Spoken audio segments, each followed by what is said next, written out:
Imagine receiving a gold embossed envelope in the mail, but before you can even open it to see the save the date, you have to sign a legally binding document promising that you'll never speak of its contents to another living soul. That is the reality for the inner circle of Taylor Swift and Travis Kelce this week. We have spent nearly a year chasing rumors of a secret Rhode Island ceremony, analyzing every digit of the number 13 like it was the Da Vinci Code, only for the couple to pull the ultimate mastermind move. In the last 72 hours, the narrative has fundamentally shifted.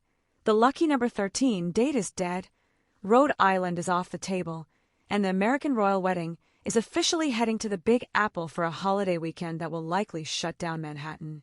The factual breakdown of this July 3rd pivot is a masterclass in celebrity misdirection. For months, the consensus was that they would tie the knot on June 13th at Taylor's Watchhill estate. It fit the numerology, and it fit the NFL offseason. However, on April 10th, the evidence finally caught up with the hype. High-level insiders leaked that the actual save the dates have hit mailboxes, and they don't say Rhode Island. They say New York City. The date is July 3rd, 2026. This move is incredibly tactical. It places the wedding right at the start of the 4th of July weekend, a time when Taylor historically hosts her most iconic Taymerica gatherings.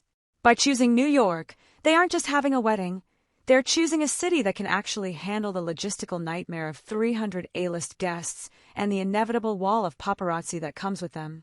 The public reaction to this has been a mixture of Swiftie, shock, and genuine logistical awe. Viral clips on TikTok are already dissecting why New York makes more sense than a small town in Rhode Island, with local New Yorkers jokingly, and perhaps accurately, predicting that the Tribeca area will be a no-fly zone by early July. But the real social media debate is centered on the NDA requirement. A save the date that requires a lawyer's signature before an RSVP is a level of security we rarely see, even in the upper echelons of Hollywood. It sparked a massive conversation about the price of privacy and whether forced secrecy is becoming the new standard for the mega-famous. This situation escalated because the initial June 13th theory was so strong that it actually forced a professional wedding planner to break her own code of silence. Tara Gerard, who was rumored to be the one behind the Rhode Island event, had to step in and publicly state, "Taylor is not my bride." That was the first domino to fall. It revealed that the public had been looking at a decoy. This is everything about modern influencer and fan culture. We become so convinced by Easter eggs and patterns that we often miss the obvious reality staring us in the face. Taylor Swift owns an entire block of Tribeca. She has a decade-long love letter to New York.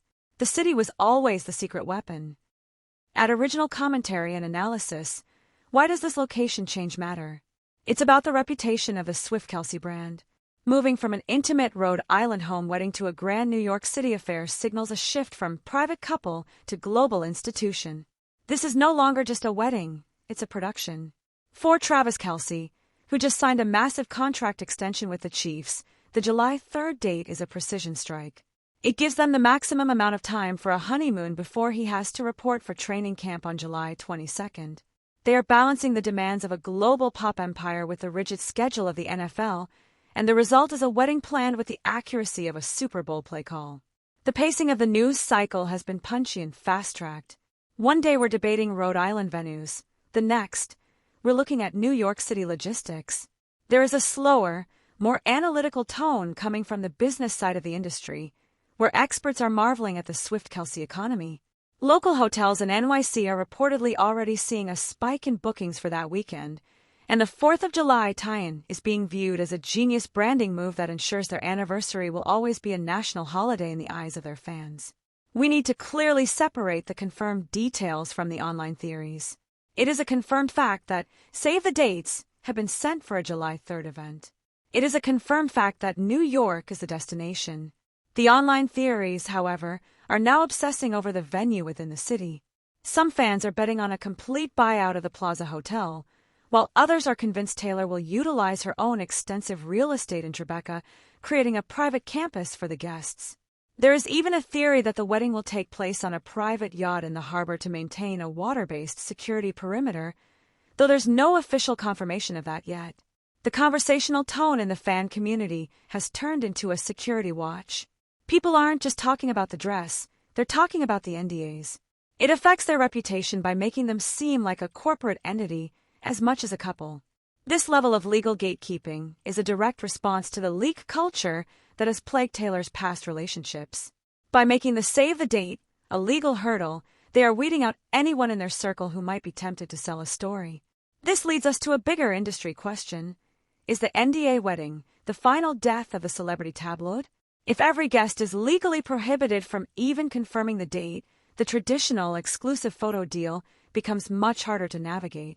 The future impact of this will likely be a new wave of secret celebrity weddings where the public only sees what the couple chooses to post on their own terms, days or even weeks after the fact. The upcoming response possibility is a distraction post. Knowing Taylor's history, we might see a sudden drop of a new music video or a Travis Kelce podcast episode that has absolutely nothing to do with the wedding, just to pull the heat off the July 3rd headline. The unresolved tension remains the guest list. With 300 names and a July weekend in New York, the who's who of the music and sports worlds are about to collide in a way we've never seen. Ultimately, Taylor Swift and Travis Kelce are proving that even when the whole world is watching, you can still keep a secret if you're willing to rewrite the rules. They aren't just getting married, they're staging a cultural event that is as calculated as it is romantic. By the time the fireworks go off on the Hudson River on July 4th, they won't just be celebrating the holiday, they'll be celebrating the start of the most publicized, yet most legally protected, marriage in modern history. Do you think the move to New York was a genuine change of heart, or was the Rhode Island rumor always a decoy designed to keep the paparazzi in the wrong state? Let's talk about it in the comments.